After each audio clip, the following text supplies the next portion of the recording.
Early next week is the deadline for picking up the fifth-year options on the first-round player contracts from the 2019 draft. It's every May heading into the player's fourth year, and some of them have already been exercised. I remember when this phenomenon first came around 10 years or so ago, someone insisted that no team would ever do it before the deadline because at the time it was guaranteed for injury, and if a guy suffers an injury during the offseason program, you want to be able to wiggle out from under that. Well, teams have ignored that. They've gone ahead and exercised it repeatedly. Now it's fully guaranteed for skill, injury, and cap from the moment it is exercised.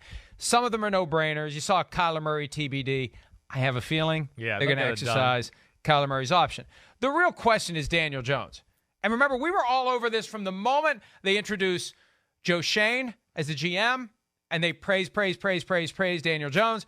They bring in Brian Daboll as the coach. Praise Daniel Jones. Okay, when are you picking up the fifth-year option? And Shane told us at the scouting combine, well, we haven't really been around him. We'll have a chance to be around him. Well, you know what? You're around him, and you haven't picked it up yet. And there's some people who think they're not going to do it. And it's a fascinating psychological exercise. Do you want to guarantee $22 million for 2023? Do you want to make him earn it? Do you want to put yourself in a position where you have to franchise tag him if he has a great year in 22? You're talking about $11-12 million difference potentially. Yeah, right. In a one-year contract if you have to franchise tag him, and you move a year closer to the Kirk Cousins scenario where he walks away as a free agent because you're not going to use the third tag. These are very real concerns for the Giants as they try to make this decision. You got $22 million fully guaranteed riding on it. It's a hell of a bet to make. It's a hell of a bet. I wouldn't do it. As much as I support Daniel Jones being the starting quarterback of the New York Giants, and I know that they have not supported him well, and he's been around, we talked about, quarterbacks earlier here, different offensive. You talked about Baker Mayfield, what he had to deal with. Did he have to deal with what was worse than Daniel Jones did? Probably not. Probably not. At least Baker had people in front of him that can block. At least he had, a running game to go along with it and like a top 10 defense and some talent there. That's where, it's unfair to Daniel Jones from that standpoint. But I still think it's best for business if you're the New York Giants not to do the fifth-year option.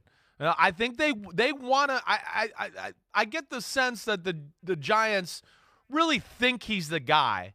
They just got to get to the point where we just got to put a little help on him so he can confirm it for us on the football field and smooth it over with the fan base so they see it too.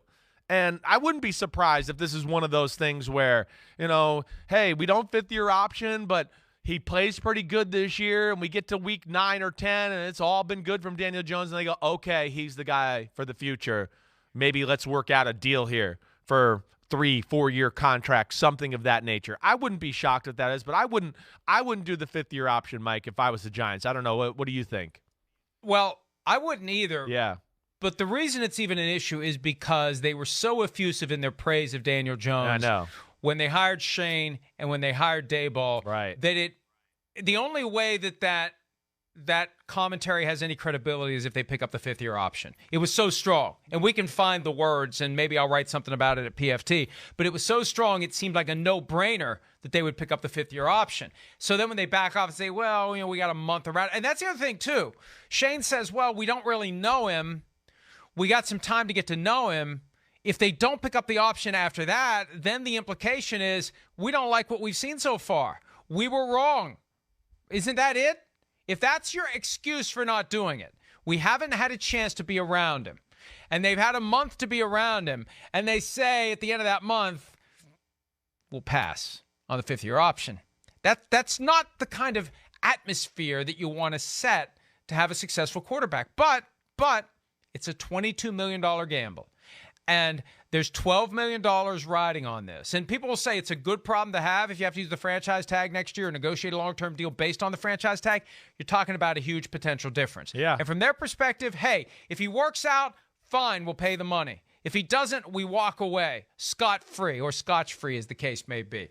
So I don't know. I don't think they should. I just think they're going to have some awkward conversations and explanations if they don't based upon the things they've already said publicly. Yeah, I hear you. I mean, I hear you. And again, also I think they just got the job. They're trying to kick the can down the road a little on the conversation. They are being honest, like, hey, fifth-year option, we haven't even met the guy yet, so hold on a second. Like, I think there is part of that, sure. I understand what you're saying about the psyche of the whole thing, too, yes. But, damn, I mean, if you can't handle that, then you can't handle the heat being the quarterback in New York anyways. I agree. So I agree. There's all those things. And, too, Mike, from anybody you talk to with the Giants that's been there, my little brief interactions with Daniel Jones – we're talking about a professional here. He's a guy that gets it.